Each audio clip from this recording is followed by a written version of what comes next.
This is the beginning of the podcast. And at the beginning of this podcast, we need to settle a beef. We heard through the fucking grapevine that another podcast was talking about how they heard us talking about, well, they heard someone on another podcast talking about the mighty and the one and only CMG University. But that podcast failed to mention the podcast that was talking about who was talking about that, which we can only assume was us. But we're not going to mention that podcast that wasn't talking about us and didn't mention us because we're going to say fuck you and we're not going to mention them. So they can suck it. The internal podcast beef that no one cares about. We're not naming names. Well, no, because they didn't name us. So fuck them. Why would we? It's about time we have a beef. I'm surprised it took us almost 100 episodes. Aren't we constantly in a beef with someone? Oh, I guess. Whether they know it or not. Yeah. Yeah. I'll tell you what, though. After watching Instagram this week, I think it's a new battle. First, there was tilt rotator videos. And then there was flying pool videos, which I still honestly get my fair share of. You know, I'm disappointed with the output from some people. The tilt rotator video output has really gone downhill. And my thumb is losing its ability to scroll past shit like that. So if someone can start posting more of them, then I can keep scrolling past them really fucking fast. I'm losing all muscle in my fucking thumb because there's just not enough fucking tilt rotator videos on Instagram anymore. But if I ever get one, I'll post a lot of videos too. So there's that. Chad is like literally like looking at me like, are you fucking talking about me? I'm not even looking at you. I'm trying to get this locate request. Trying to get a locate request in. Don't worry, man. I'll fill the time for you with some bullshit. Well, thank you. No, it says I'm done until and it then there was back and tells me it's not the ready. mighty flying pool video, which also lends itself well to a story. You can do a story, then a reel, then a reel, then a story, then a post, then a story, then a reel, all off of one flying pool. But now the latest thing that has come to pass is there's a lot of videos about thick aluminum edging. There's just a lot of videos with a lot of commentary from a bunch of people that all, and I'm like, that don't even, to my knowledge, sell aluminum edging. But they fucking love it, the people that work at that company. Holy fuck, do they love the fuck out of that edging. Is it any aluminum edging? No, I think it's a really specific one.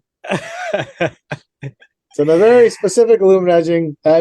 But these people obviously saw the extreme testing, and they know a winner. And they know something we don't. That's the truth. Did I tell you guys I dismantled that same edging from around a project that we recently completed? Are you saying the edging failed? No, we had to take it out because we had to build up against the existing brick. But so someone used that edging. Someone used that edging, but I'm not going to name names. Are you sure it was the same edging? Positive. Oh yeah. And you could name names about this. I could name names. Ooh. But you're not going to. I'm not going to. I will say, I asked the smallest guy on our crew to dismantle this edging, and he did it with ease. I don't know if he pulled on it. Yeah. Did you give him a chain? No. No chain required. What did they use? Did they use the traditional spikes or did they use the actual wedges? They used the wedges. Whoa. The proprietary wedges. Proprietary. That's not a word you're going to hear much on this podcast. The proprietary wedges. Did I ever tell you? What did you think it was when you looked at that job, though? Did you look at it before you even knew that edging was there and say, man, you know, there's no fucking lateral shift going on that motherfucker. No. I wonder how they stopped that from happening. It was a pad created to hold up a sauna, which we built up against. There was nowhere for this thing to go. It was anchored down by the sauna. Was it a barrel sauna? No, it was sort of looked like a giant phone booth of a sauna. It wasn't a barrel sauna. Are you guys sauna guys? I'm not a sauna guy.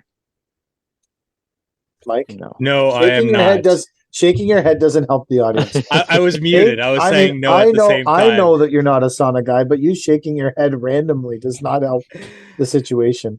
No. I am not a sauna guy, but I know a couple sauna guys. I know a guy who's so sauna guy, he has a sauna in his basement Ooh. and a That's- barrel sauna at his cottage. If I was He is gonna have a sauna, it full would be a bore basement sauna guy. sauna. Why not outside? Well, he lives in a small house. It's actually a big house in a small place. Oh, okay. Chad, why would you have it in the basement, not the outside? I don't feel like I would ever go outside to get in the sauna. No. That's I the work problem out- with a hot tub. Most days I work in a sauna. It's Yeah. fucking hot enough out. But know I why suppose I- the dry heat is there. Wouldn't have a sauna outside? Because I fucking Why? hate being outside. Fucking hate it. I hate everything about it.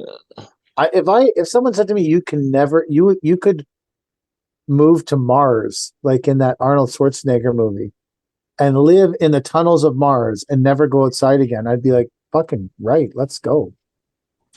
I'm good with never going outside again. How would you make your money? Well, that's what presents the issue in my life. Yeah. I'm not good at making money inside, but I don't like being outside. It's really a conundrum of my whole life is that I don't. Today, I went to work. It's a good start. No, think like we all did. actual work. No, well, I went like to a job site with the guys and worked with them, which I haven't done in a while. I mean, Nice. going to drive a truck is work. I agree with that. Working in the office is work. But there's something different about driving to the job site with the guys and then working with them all day. We're doing some bollard replacements. Because when you got 35 years in the industry, that's where you put your skills to. It's doing bollard That's replacement. mostly machine work, is it not? No, it's like no machine work. There's no machine work in. So these bollards are, there's like 100 or 120 mil weird poured in place. Well, they were poured somewhere else and made wet cast slabs that are like 1 foot by 3 feet at 100 mil thick, or maybe 120 mil thick. I don't know. They're thick. And you take those out. And then there's limestone. You take it out. And then there's 6 inches of concrete pad. You take it out. And then there's a bollard that's in a 4 foot deep footing. But it's been sheared off by a snowplow or something. So there's not really much to grab onto. And then you pull it out. And then How you do put a get new this out? sonotube in. And then you put a new bollard in. Hmm. It's fun. Only for it to be sheared off again. Oh, over I'm the sure winter. it'll be sheared off again. I would love to know what the city's budget is for snow plowing bollards that have been sheared off, but I don't know if there's. Here's a weird thing on that job. Everyone keeps telling me there's 6 bollards to replace, and 6 came, and I can only identify 5 bollards that are sheared off. And I mean, I've looked. This isn't like me casually, like I was in the spot where they said there was 5 sheared off bollards for 7.5 hours today. So like I feel like it wasn't a casual drive by, and I cannot identify where the 6th bollard is. So all these bollards are held onto the footings by a lock. So if push comes to shove, I'm going to cut the lock off one of the existing bollards and just stick a new one on it and put a new lock on. So yeah, we replaced that one. Don't really know what to do. Like, I think the that's the bollards right are idea. fine. Like, well, you do enough commercial work to know that no one's going to give fucking rat's ass and just Oh, count yeah. the bollards. Like, Yeah. If it looks done, it's done. I don't know what to like. I don't know what to like. I'm like, okay, well, I can only count 5. So I mean, but that being said, I'm not very good at paying attention to detail. So maybe there was 6 and I just miscounted. That's definitely a possibility. But I am very sore, and I have realized I'm old. And at 50, I'm paying the price for all the horrible decisions I made in my life when things were too heavy. But I was like, fuck it, let's just get it done. Who cares if I destroy my spine? Who cares if I blow up my knee? We got to get this stair in. Well, that person doesn't care about me at all now. that I struggled to get that stare in for. They don't give a shit about me. And there was, back in the day, I was watching Chad, pound in his pavers on the roof, and I realized, like, I've done jobs like that, but there was no air thing there. There was no It was what? just, there's no airlifter. You just Air- carried them by yourself, Oh, The vacuum. yeah. laid them. There's no vacuum technology. Yeah. Fuck. I'm like, at least when you guys get to 50, you won't be as fucked up as I am. Well, you guys are real smarter than me, so you'll be leading a different life. But, like, Uh, no, you don't think you're smarter I than don't me? think I'm smarter than you at all. I think I do. we're very similar in that we've been through a lot of the same shit. You've just dogged it harder than me because there was even No, less technology. There was way less. There's so little. I was today.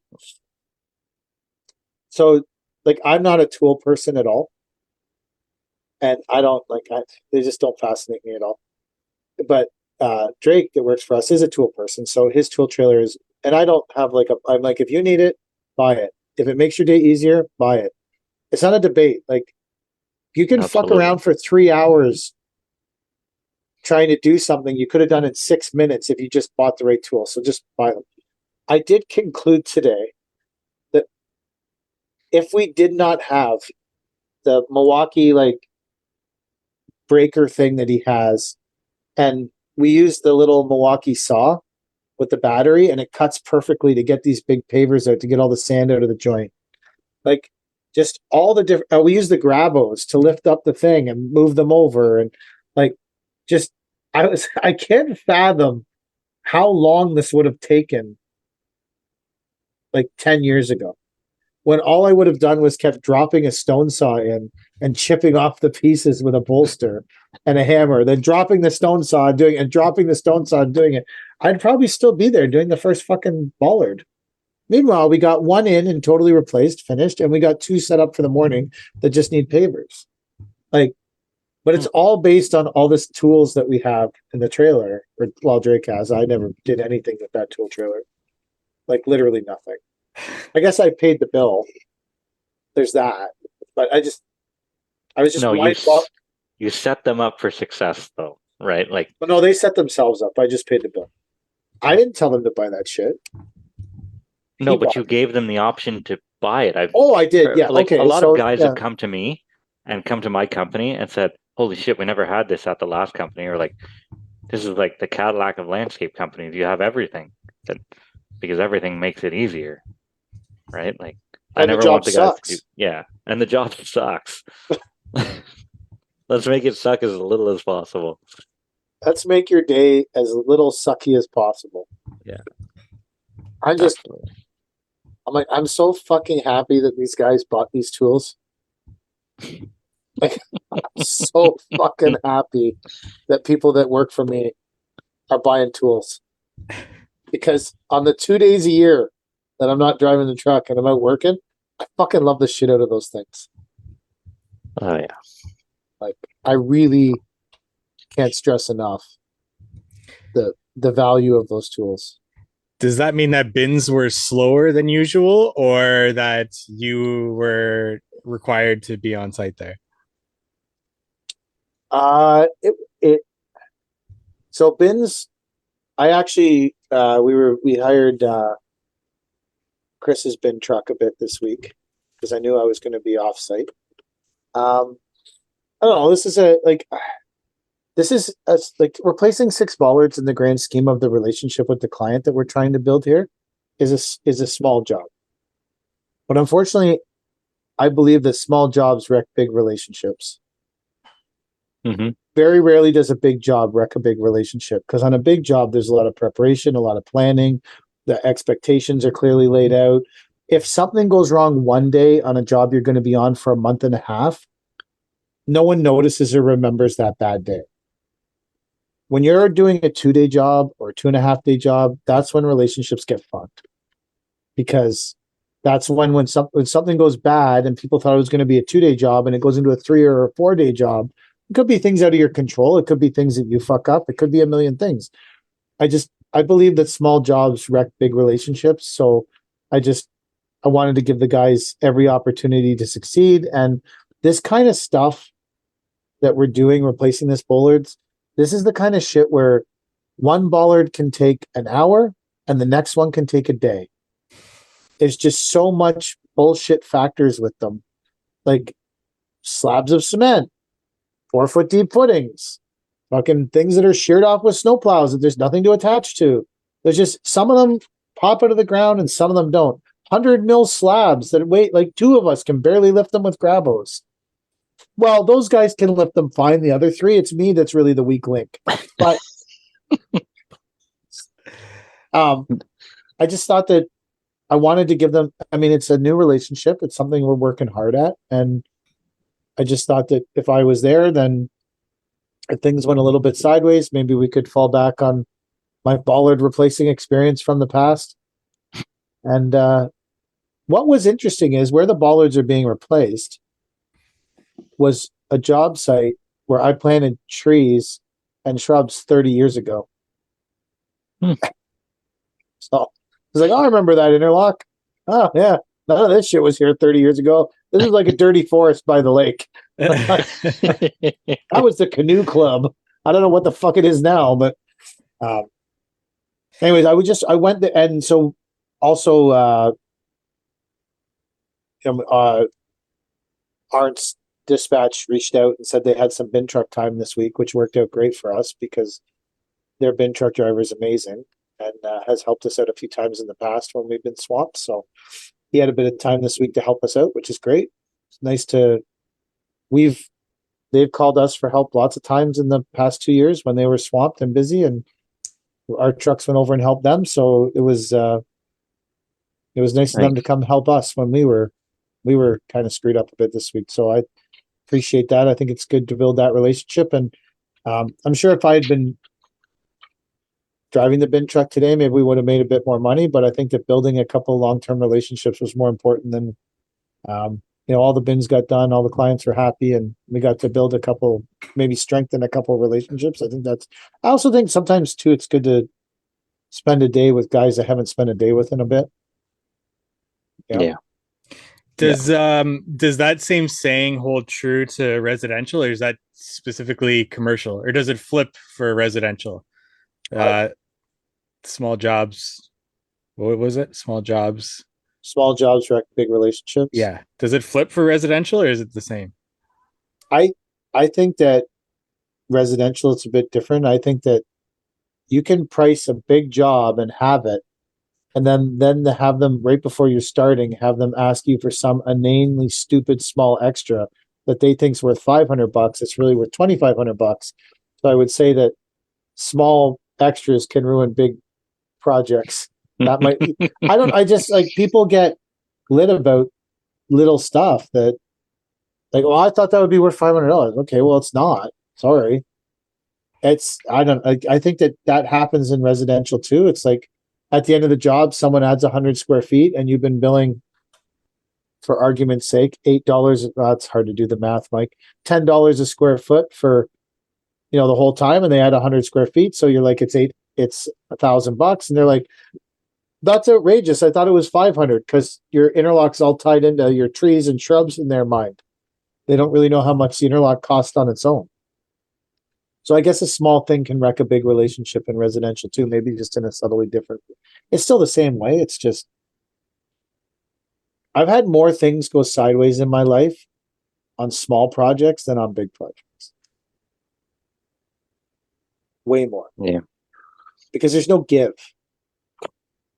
Like there's just no give on small stuff. You got to get in, you got to get out, you got to fucking. That's why I allow for 40 hours instead of 10, Mike. Just saying. I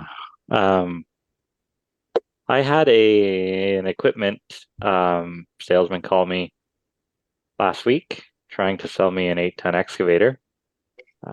He says, "Oh, I know you reached out in the fall and we didn't have an excavator for you.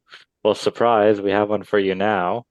Shocking. Thinking, ooh, the equipment market is taking a shit. If they're following up on leads from 6 months ago, 8 months ago, something is happening right now. Definitely. Um,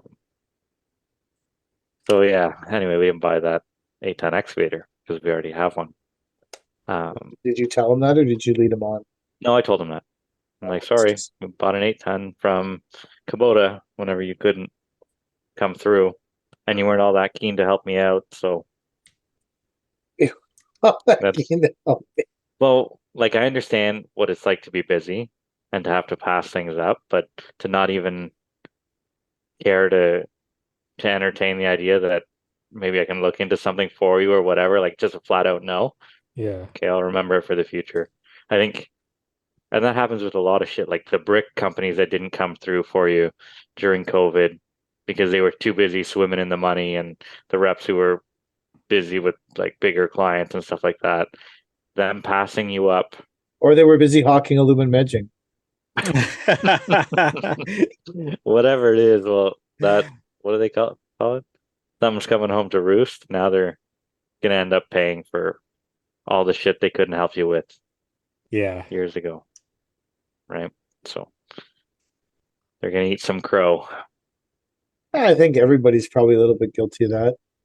Uh, They're busy and they look at it. I mean, I know yeah, full I'm just disclosure, I know spiteful. that there's probably, well, all right, there you go. I'm spiteful. So, Yeah, full disclosure, I think there's residential people that didn't get a fair shake from me during the pandemic because I was super busy. yeah, And now, but are you now if going I back was, to call them now no, because I don't remember and them try or and get who their they are. business? No, because I don't know who they are. Oh, I did. I mean, in the spring, I followed up on a bunch of leads for stuff I quoted that no one ever got back to me. I did follow up on that, but I no, was but you following up on priced it legit for them, quotes. right? Yeah, Yeah, I've never followed up on someone. I told them I'm not interested in your project. I can't help you. yeah, and then That, came back. which Oh, is well, maybe, essentially, yeah, what this salesman did, right? yeah, I'm Yeah, not interested in your 810. I can't help you. yeah, Oh, now I'm going broke and I'm losing my house because I'm not selling every piece of equipment that comes through the door. yeah. Now I can help you. Oh, Now I fuck. can help you. Yeah, Come crawling back to me. My 810 is so much better than the one you bought. yeah. Well, I guess we'll never know. No, we'll never know. So we'll That's never know. okay. Are you happy with the one you got? Very happy. That's all that fucking matters. I was behind that excavator today. He was doing some work and he was reaching both sides of the road from the middle of the road with the excavator, pulling out of the back of a truck. And I'm just like, this was such a smart decision. I thought, like, you know how whenever you want something, you'll justify it to yourself? Like, yeah, we can use that, or we'll put it to work around the yard or something like that, or it's going to be a really good addition. But deep down inside, you're like, do I really need that? Well, this is one of the times I'm like, yeah, I'm glad we I have a made that flat decision. deck like that sitting in our yard. Every day I drive. Well, I actually moved it to a part of the yard that I can't see.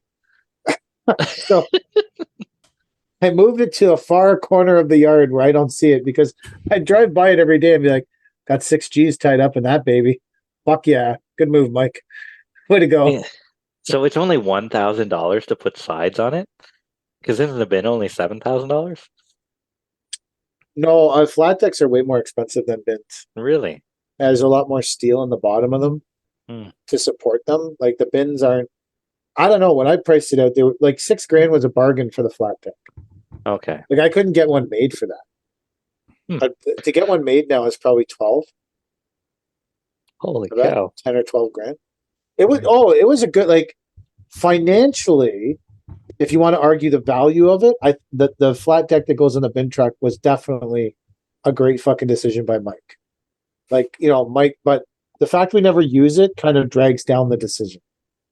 Like if you were looking at the price of it, I paid for it was good. I got it in a bin for 10 grand. Yeah. 14-yard bin, but it's a short 14-yard bin with big tall sides. So we use it for garbage. Because before we were using the 10-yard bin, one of the 10-yard bins, but they have really low sides, and then you can see all the garbage, and that sucks. So now we have this big tall bin. So really, I got a sick garbage bin and a flat deck we never used for $10,000. So that could be why maybe some days we wake up and go, "Where's all the money?" It's in the garbage bin and the flat deck we don't use for shit all. But see, last year during the fucking rush when the suppliers couldn't meet the demand of deliveries and were 2 and 3 weeks out to get your delivery. People were calling me to deliver shit tons of stone. But now that the suppliers can deliver the next day, no one calls me for fuck all. Because it makes way more sense for the supplier to deliver the stone than us.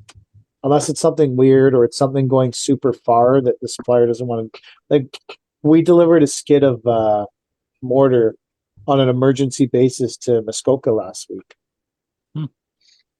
Because the supplier couldn't do it for a day, but the mortar had to be there that day. So we did an emergency mortar delivery. Which made sense because we were available to do it. But I mean, we didn't do it on the flat deck. We did it with the dump trailer and a pickup truck. So I'm going to book it in like we did it with the flat deck. So I feel better about it. But when I'm plugging my stuff into the hardscape headquarters, I'm going to say we used the flat deck to deliver that mortar, but that's just not the truth. We used my beat up pickup truck with 410,000 kilometers on it in a dump trailer. Do you think you could have benefited from a trailer with a like a conveyor belt in it for that? If someone gave me one to try out and try to influence other people to buy one, here's the interesting thing about the trailers with the conveyor belts. The only people I see with trailers with conveyor belts are influencer people who I think may not be paying full price. I don't know for sure. I don't know what these fucking people's deal is with these fucking trailers. I could say the same thing about a mammoth.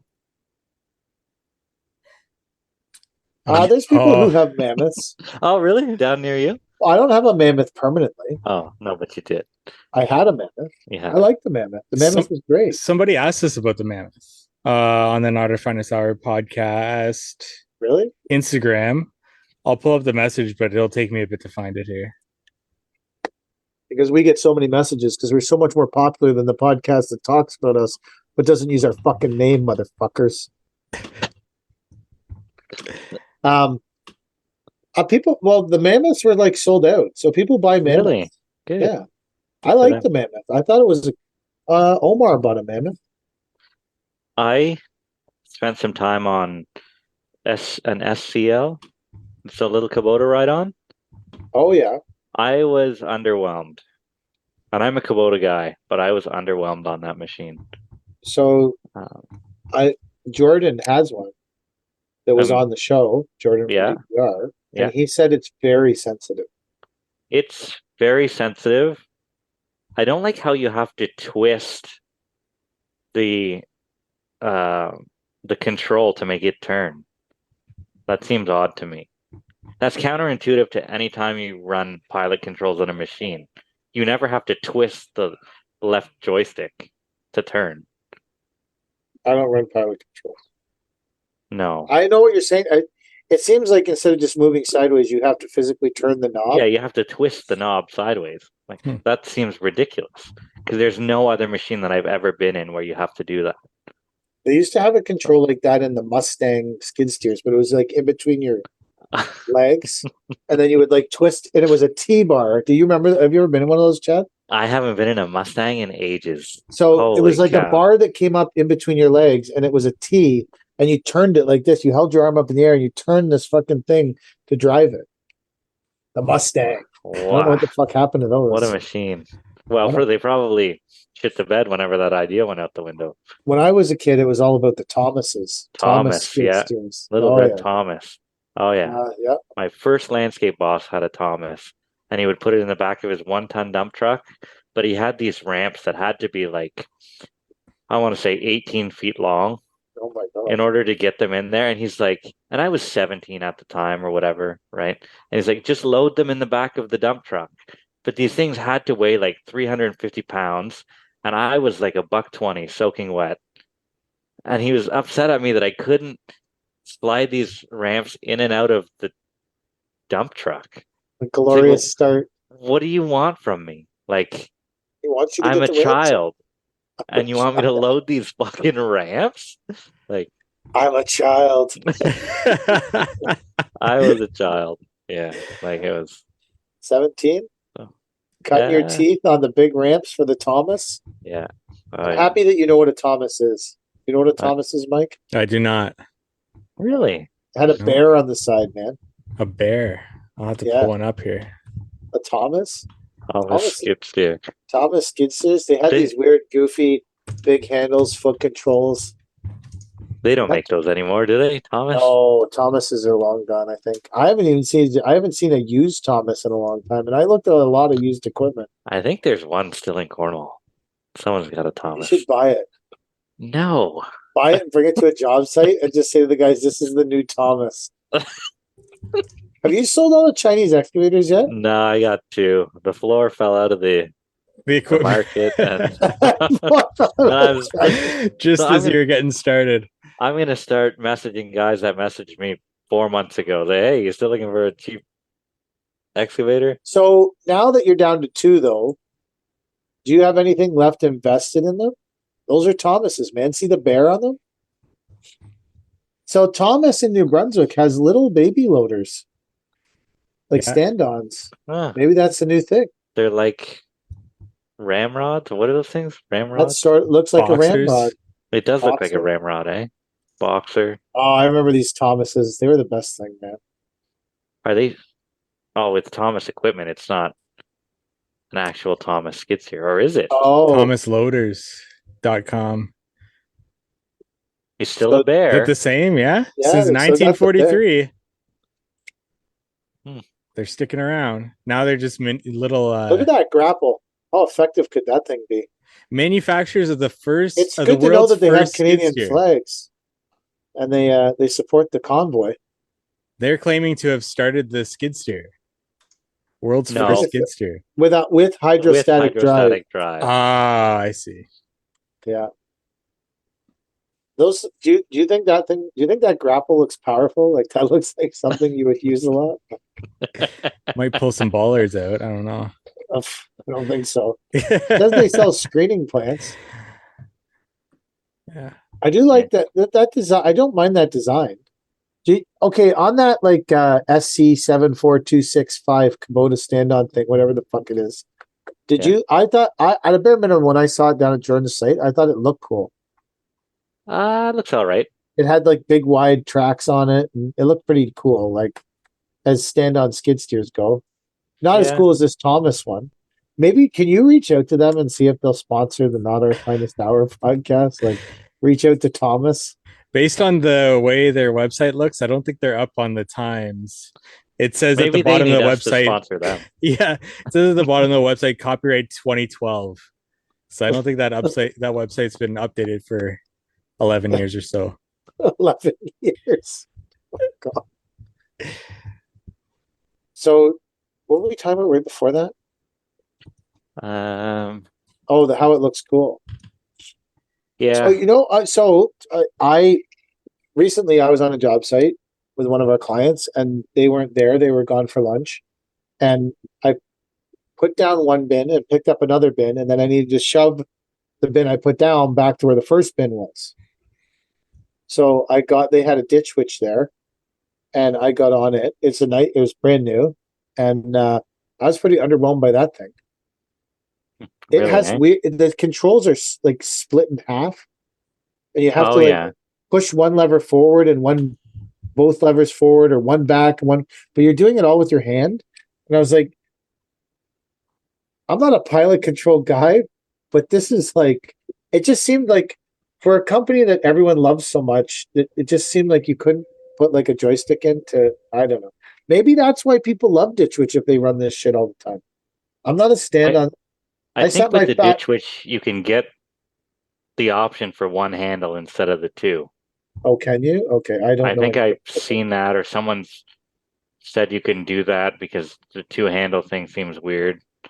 I'm not a Bobcat guy at all, but it seems like this little Bobcat stand on is the best one that we've ridden, unfortunately. And it hurts me to say that because me and Bobcat don't get along. So, I like the Mammoth, but it's not 36. That was my like. Well, but that's what everyone says about it. But I'm like, okay, well, it's not. But I liked it.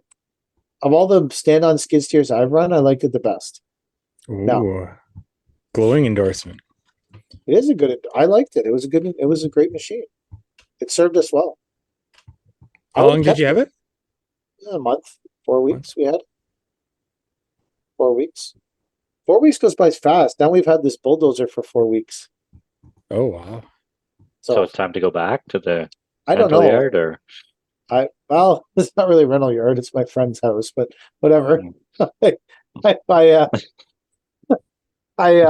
We've been debating. I've been trying to find a dozer to buy, but Really? dozer. Yeah, we're gonna buy a dozer for sure. I'm gonna buy one 100%. So next time you have a big grading job, we'll bring our dozer down to Cornwall.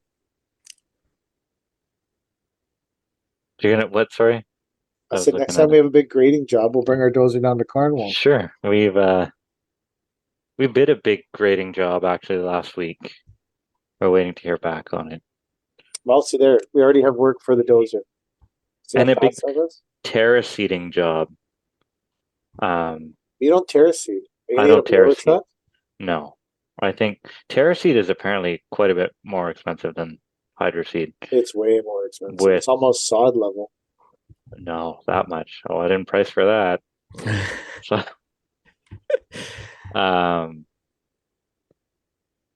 yeah. Well, I think it's like sod level, like the actual sodding, not the grading too. I hope not. So That's not what I maybe heard. I don't know jack shit about this stuff. I asked the hydro seed rep about it, and he's like, use these numbers. So I added a couple. Why would you ask the hydro seed guy?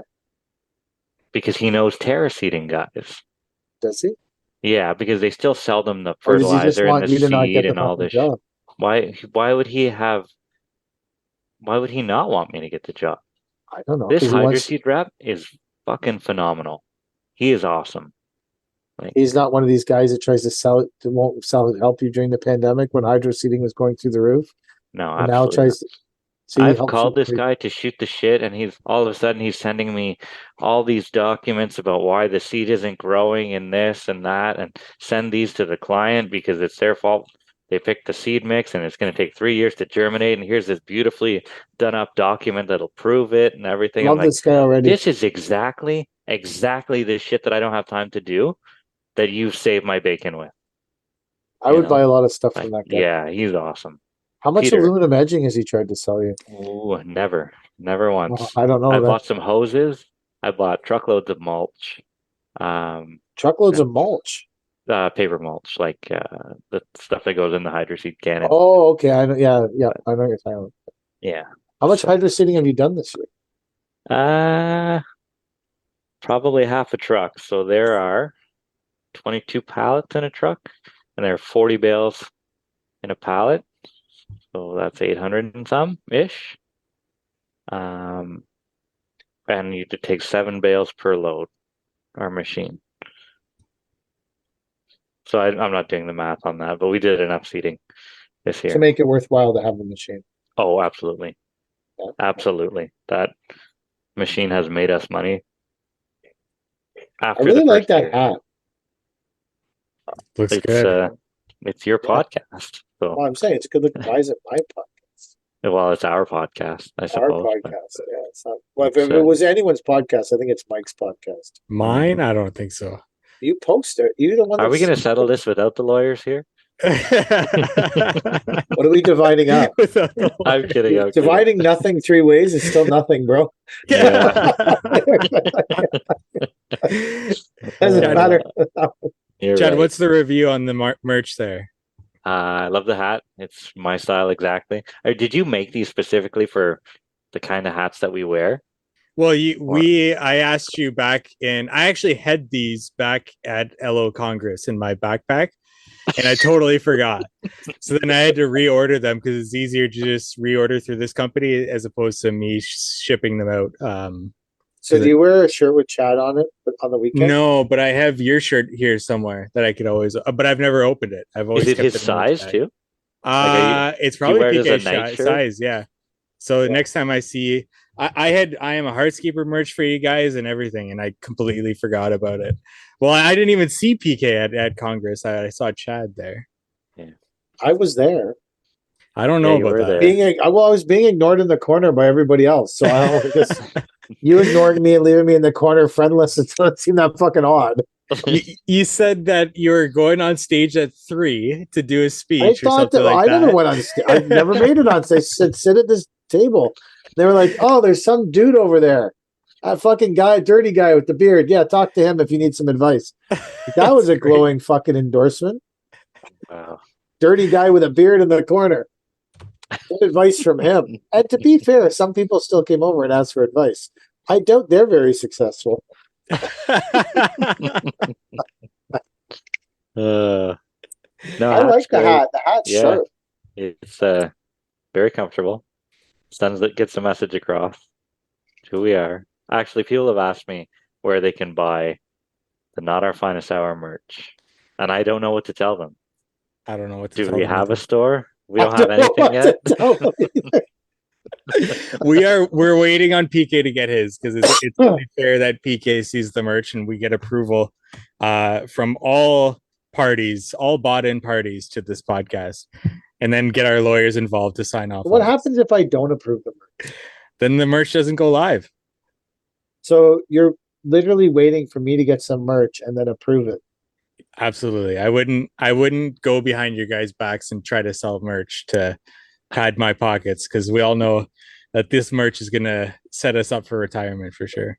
Oh God, yeah. I think you need a shirt that says an episode name on the front, and on the back of it, it says "Take massive action." So with this, I feel like that shirt would be a seller. I think so. I think we could do a lot with. I really like the merch drops that they drop and then they're gone. So like for example, Chad's shirt there could be live for like a month, but then once it's gone because we got a lot of episode ideas to be able to do one for basically each episode. Chad, what do you think of the shirt that you've got on there? You want my honest opinion? Yes, absolutely. I couldn't wear it to Hardscape. This is too like the logo or the. It'll make you sweat. Oh, it'll make you sweat. You'll be sweating. Like it's like I'm wearing a chest of plastic right now. Awesome. Like it's full decal on the front. It's gonna be around the house shirt. I find it very accurate though. It's for being like on a shirt. Like, How, I feel like what's the quality like? What is the it? print is very nice, actually. Is it? Yeah. I haven't washed it yet, so I don't know. It fits well for a large, like I've only recently started wearing large. I guess I'm getting a little bigger.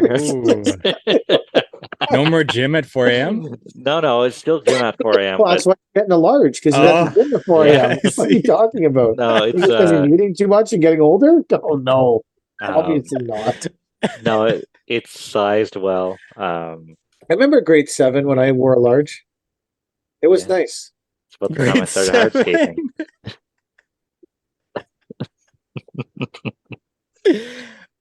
So, is that a shirt you would purchase, Chad? I didn't have to. Mike sent it to me for free. Would I purchase it? I don't know if I'd buy a shirt with my face on it. Have you seen the TikToks? They take a picture and then somehow they immediately produce a shirt. Like they go to a grocery store and they take a picture of the cashier and somehow they instantaneously produce a shirt with the cashier on it. And then they put some weird saying, like it said, white people like, and then the guy's like buying like potato chips and he looks at the cashier and goes, "Hey, you're the white people like guy. How did you get on my shirt, man?" And then the cashier guy's like freaking out because he's on this guy's shirt and he thinks there's thousands of them being sold. It was actually pretty funny. That's good. Is that like you, Chad, when you saw that shirt? No, I didn't know. Like, why? How did I get to be the poet? I didn't know why a package was showing up. I'm like, I didn't order anything. Then I opened it up and all this great stuff was inside. And a skid steer fell out. No, a skid steer got delivered to my yard today. What is the back? How do you like the back of the shirt? You hardly notice it. Yeah. Like I don't see it on a regular basis, but and I think my hair's too long. I think it covers everything. But it says "Not Our Finest Hour." It says "Chat the Poet." It's It says, does it say the episode title? Chad is a poet or something like that. I like the little Easter egg of like what the episode is reference. They don't allow you to do a full back, so you can only do the front full, and then the back, the only option is that small little logo, essentially. Take massive action. Yeah. So as soon as we know when we're going to release this stuff, or if we're going to release it, we'll let everybody else know. But I haven't responded to the fives of tens of messages I've got in my DMs for where they can So buy people were a shirt. sliding into your DMs about getting a. Yeah. And we'll do giveaways too. I think that we should. Is the guy who like from the beginning that's New Leaf Ottawa, right? Yeah. I think we should send that guy some merch to do a review. He needs some. He's been a loyal share of every week, it seems. I know. I feel like that guy should get some merch. Like, how do you guys feel? I agree. Absolutely. Yeah. Or am I just talking out of my ass? Nope. Send it to him. Love it. I could drop it off personally if it weren't faster for Mike to just send it out. Did you have to pay any duties, Chad? Nope. Okay, supposed to. It's not a box of blades or anything. Of course, I didn't have to pay duty. Today, it's not a free saw that I can never recoup on. There's a merch idea. What was the Mark Safe? Oh, we should sew Shell a shirt that says Mark Safe from Blade Sale.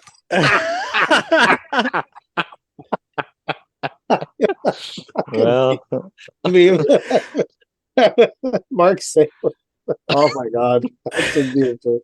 So, one thing I noticed today, I was, I actually wasn't on Instagram very much today, but when I was briefly on it, a story from the mighty divots.ca caught my eye, and it was a story of a guy sharpening a pencil.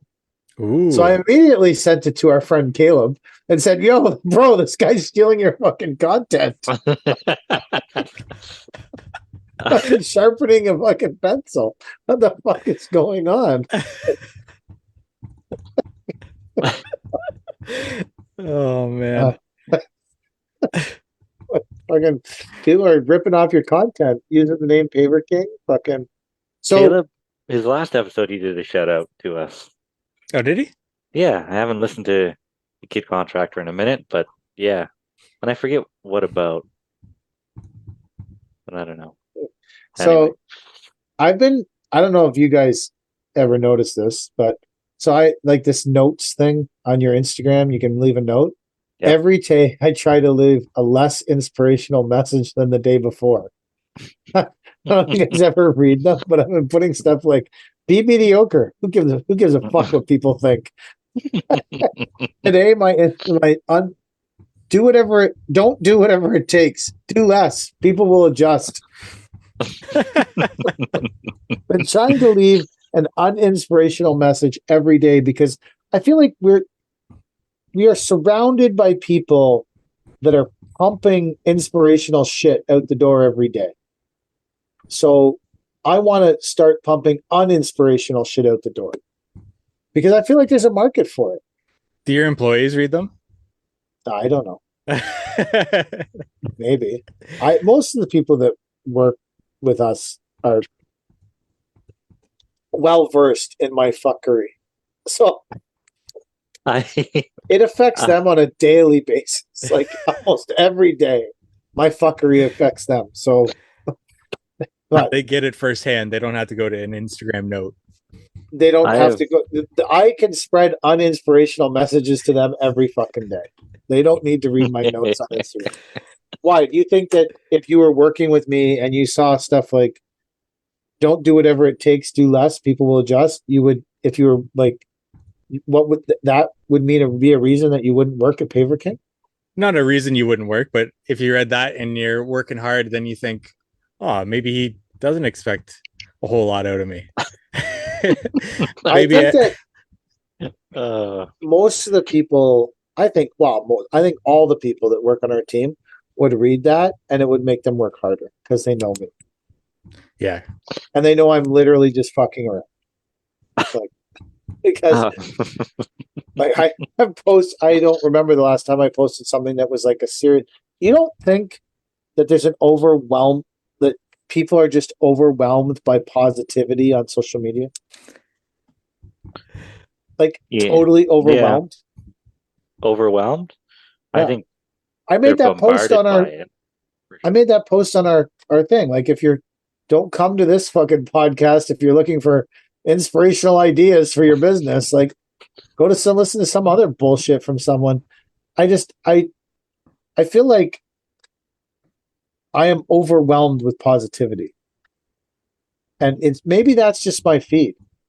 Maybe I think Hardscape Instagram is a very overwhelming positive place. To be honest, there's not a whole lot of negativity there that I've seen. Other than from me. Yeah, exactly. Yeah. I know where to go if I want it. Have you posted those things that said, what accounts do people follow on your How to Hardscape account? What accounts do people follow, Mike? Oh, I always forget to repost those and to share those. I will have to find that. Do they ever mention the Landscape Daddy? I wouldn't. Not if you're looking for something motivational. I don't think people are like. Do you not think that there's a saturation of motivational accounts? Yeah, but it goes along the same lines. It's time for an unmotivational account. Everybody wants to show their wins, right? Like, everybody only wants to show their wins. The Landscape Daddy said the Landscape Daddy.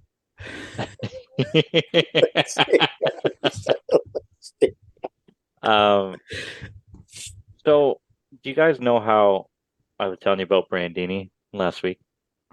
Yeah. Brandini, our new old worker. Anyway, Brandini worked Wednesday, Thursday, Friday of last week to glowing reviews from the guys. He's awesome. He's back. He can do all this stuff that he couldn't do before. And today was the first day that I saw Brandini because I'd been in Kingston last week. And my first impressions of Brandini is that he's a little older than he was before, but he's also got a neck tattoo of a cherub angel firing a machine gun. What's a cherub angel? I don't know what that is. Those little naked baby angels. Oh, perfect. Okay. Yeah, on his neck, and it's firing a machine gun. I'm like, you know what? Maybe he called you because his employment options were limited.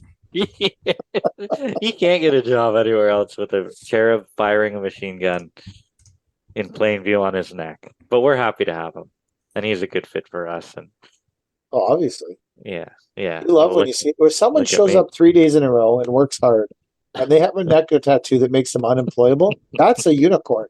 That's a golden motherfucking goose, man. Oh yeah. You look at that motherfucker in the face and you say, "You're here for life." I'm building you a little shack out back right now. And when he comes to you and says, "Listen, man, I need you to lend me some money to get my tattoo removed," you say, No. I got no money for you, Brandini. And your neck tattoo. Fucking love you. You unemployable motherfucker. He's a good kid. We had a talk today, and I won't get too much into his personal life, but he's like, I can't work Mondays until noon. Like, why can't you work Mondays? He's like, I got the kids. I'm like, what's wrong with the kid's mother? He's like, well, she couldn't have the kids up until the court decided that she could last week. So I can only work half days Monday because I got the kids in the morning. So, okay, Brandini, you just sort it out. Take care of the kids, and you come to work on Tuesday. You can work Tuesday through Friday. So that's the kind of thing that helps people stay employed, though, because a lot of other people wouldn't do that for that guy. Yeah, they'd be like, "Fuck you! I don't give a shit about your family and your fucking kids. You fucking neck tattoo and wearing motherfucker. You be here Monday morning at 7, and you're fucking fired." Yeah. But see, that's why you'll keep that guy, and having that guy 4 days a week working hard for you, is way better than having that fucking guy, not having that guy at all. I think it's important that we, with such a shitty labor market, we can make concessions for the guys that are decent. Even like maybe the concession is having a neck tattoo and you still keep him, or he doesn't work tattoos are Monday. getting riled on this episode. I know. Like I don't How do already you not have two. a neck tattoo? I do. You can't Where? see it? I can see I it. have both sides of my neck tattooed. Oh, so who are you to you're talking a big game about fucking? Is that why you grew your hair? No, I'm getting a haircut tomorrow, actually. But it's been Is it coming off? some of it, not all of it. But Why are you getting your hair cut? because it's hot. We're almost through the hot season, though. Yeah, I know. Actually, it's been beautiful this week. But no, it sticks to your neck and stuff like that. Like, don't you like brushing the dust out of it? No. The dust. That's the best. Last year when I had that mullet, my wife had to sit me down at the edge of the bed, and she would brush it, and the brush would be ripping the hairs out. I'm like, I gotta get rid of this thing. And I was cutting a lot of brick then. So I'm like, this thing's gotta go. It was like I gotta get rid of this thing, man. A giant carpet. It was halfway down my back at that point. But get rid of this mullet. It's gotta go. It's gotta go. You should shave your hair into that like rat tail. Like Gord. Yeah. My other guy, Gord. So that's his. We joke that that's his retirement plan, or his pension, because I told him $100 for every inch. So he's gonna let it grow for years and use it as his pension money. $100 for every inch. Yeah. That's not bad. So I think that's enough. Yeah. That's a fair assessment. And I get joy out of seeing it every day. Just watching it grow. So, yeah. Mike, we need some stuff. Where are you with the ideas? Need some stuff.